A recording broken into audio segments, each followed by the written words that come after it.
Expedia and Visit Scotland invite you to come experience the beauty that awaits in Scotland. The sweep of wild coastlines, quiet lochs, and untamed landscapes. Fresh cuisine that feels rooted in the land. Come experience the kind of stillness that stays with you long after you leave. Plan your Scottish escape today at expedia.com/Visit Scotland. All new drinks are now at McDonald's. With refreshers like the Strawberry Watermelon Refresher and the Mango Pineapple Refresher with popping boba. To crafted sodas like the Sprite Berry Blast with berry flavors and cold foam. Who knew ice-cold drinks could be so fire? Try them all now at McDonald's. Refreshers contain caffeine. Copyright 2026, The Coca-Cola Company. Sprite is a registered trademark of The Coca-Cola Company.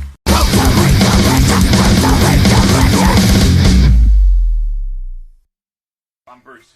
Patrick, nice to meet you. Nice to meet you as well.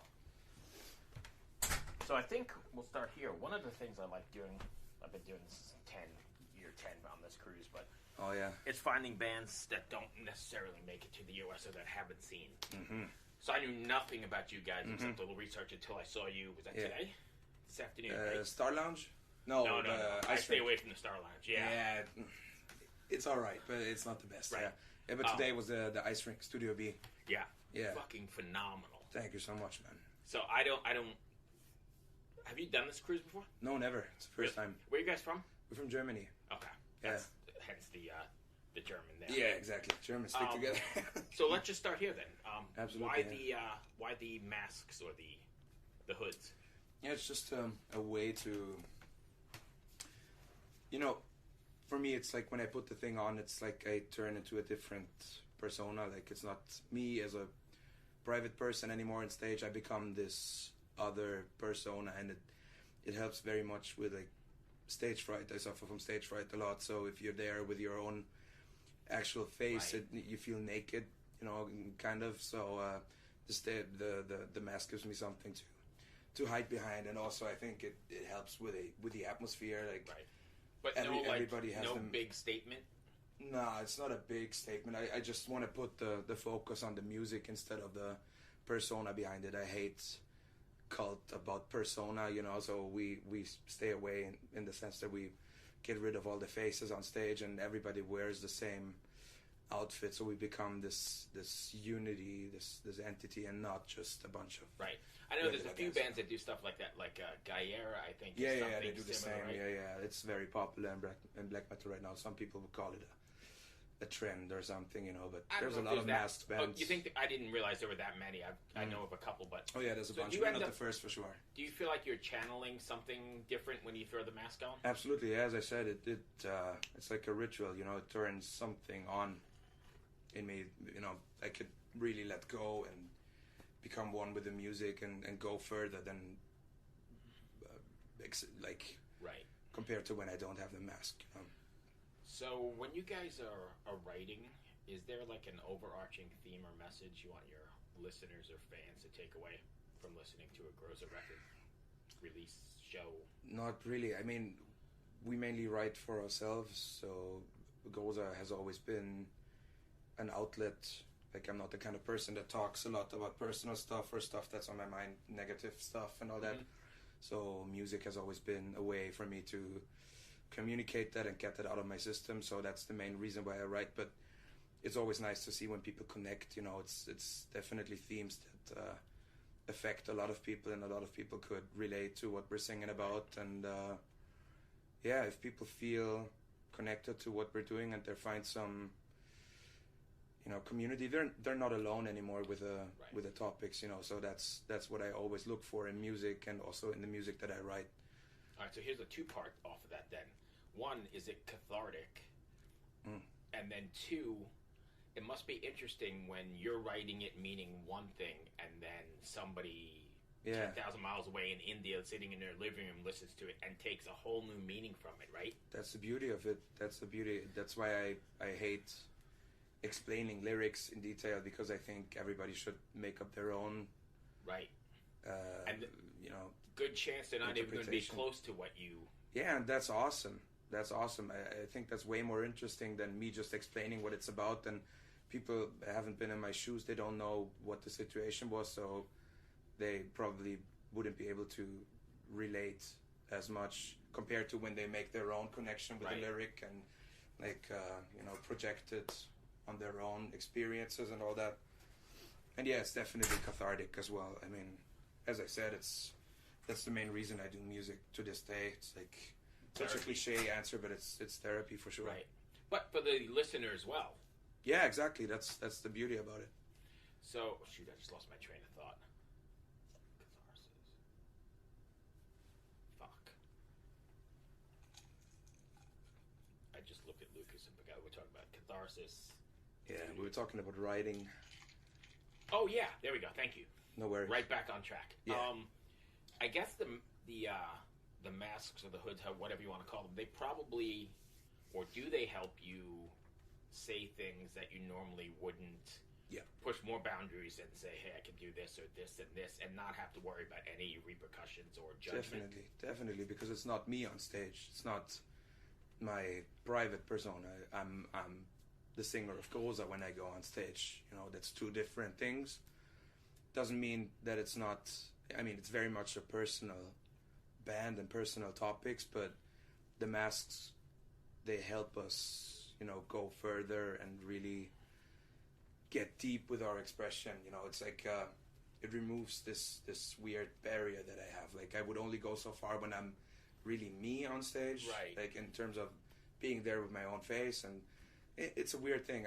I think it relates a lot to stage fright. But when I put the mask down, like, people don't know who I am. I'm free. Exactly, I'm free, and I can really immerse myself into the art and really go as deep as I want. Right. Yeah. Wherever you want. And that's interesting. Yeah. Are you planning on taking this out on the road? Is that you guys touring with this? Come again, I'm sorry? Are you touring with this?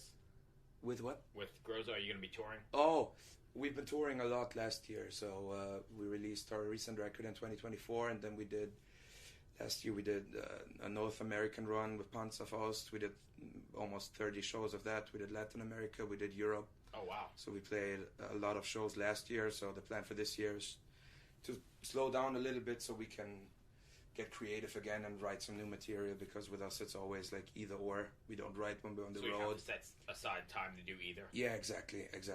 Like, it's a different mode, When you play live, you play live, and I don't want to be creative then. Like, the last thing I want to do when I'm home, after coming home from tour after 6 weeks, is like, get a guitar in my lap, you know what I mean? I need some distance, so that's what we're doing. We're just playing a couple of festivals and special stuff, especially places we haven't been before, too, like this cruise, Yeah. So, but we're slowing down and trying to finish writing the new record this year. So what's the cruise been like for you? It's been awesome, man. It's been really awesome. To be honest with you, like, when they approached us about booking us here, I wasn't so sure we belonged here, because I always had this image of it being like this party ship where it's power metal and dressed up people all the time, like, and we're not exactly a party band when it comes to the themes and the lyrics, and it's melancholic and sad stuff, but I've been proven wrong big time, and both shows have been super well attended. I was shocked. Oh man! Today, I didn't see the other one, but crazy, today, right? Crazy. Today I got there a few minutes late. I was in the pit. I took some pictures, but I got there just a few minutes late, and I was like, "Holy shit!" Yeah, I'm still overwhelmed, man. It's the last day. I suppose people, like, in my mind, when I went to sleep last night, I was like, "Okay, yeah, let's play to maybe 3 or 4 rows of people, because everybody else is gonna be asleep at 1 in the afternoon." There's so much to choose from too, right? It's like but they were there and they showed up. Yeah, in force. we went out when the intro went, and I was like, I can't believe this, like, more than happy with how it went and the reception. It's been really fucking awesome, and I couldn't complain. Good.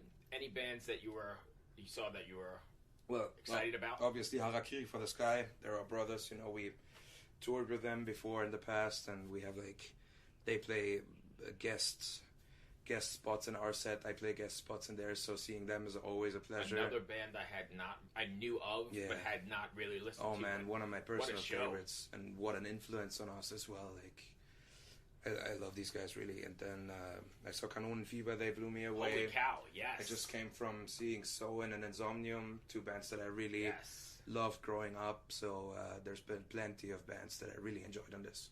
I saw bands yesterday. In fact, I just interviewed them just prior to you, and I'm going to butcher the name. Dad's Heimgard? Oh, Dödheimsgard. Yeah. I missed them, unfortunately. I was stuck at the casino and I was smoking. But that happens a lot on this. I had no idea what to expect there. And it was like this crazy... Yeah. It's weird stuff, but it's great. Like an LSD trip on metal? And yeah, it was very insane.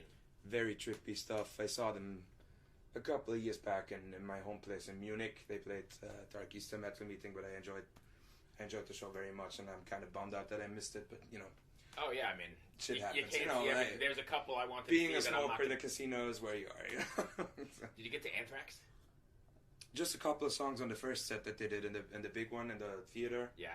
But, you know, I've seen them a bunch of times at festivals and all that. They're just consistent and legends, rightfully so, you know. Oh, yeah. Good stuff. Yeah, man, definitely. And so, new music, you said 26 or 27 maybe? I think we're gonna. 27. It's hard to make plans when it comes to that. I mean, we have a lot of material already written, and that's more a matter of letting it fall into its place. And I hope we can finish writing this year and maybe record some stuff in the winter, and then have a new release ready next year. Do you approach the writing with themes in mind? Did I ask that already? No, you didn't. Okay. Not really. No, it's just a very spontaneous thing. I don't really think about. Like, it depends.